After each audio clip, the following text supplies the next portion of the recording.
धर्म की विरोधिता। आनंद वचनामृतम चतुर्थ खंड।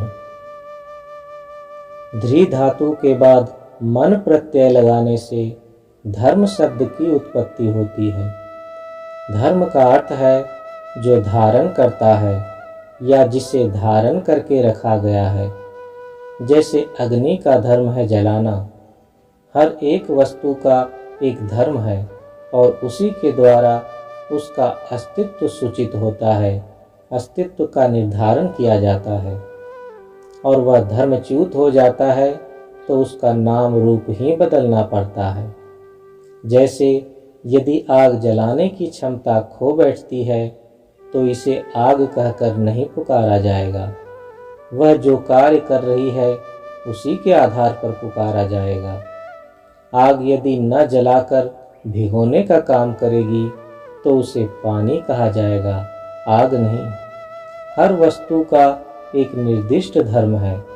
इस कारण मनुष्य यदि कुछ करेगा तो समाज व्यवस्था, अर्थनैतिक व्यवस्था, साधना या जीवन में सब धर्म सम्मत रूप में करना होगा, क्योंकि धर्म ही विधाता निर्दिष्ट व्यवस्था है।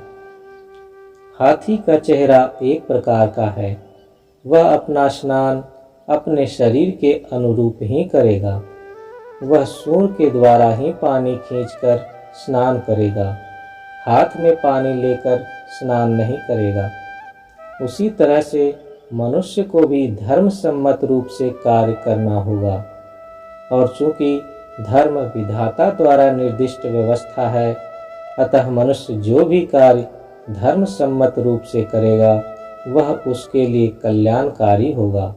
उसमें उसकी जय निश्चित है, उसमें उसका कल्याण होगा और उसके इस स्वभाव को, उसके इस धर्म सम्मत स्वभाव की जो भी विरोधिता करेगा उसका ध्वंस हो जाएगा।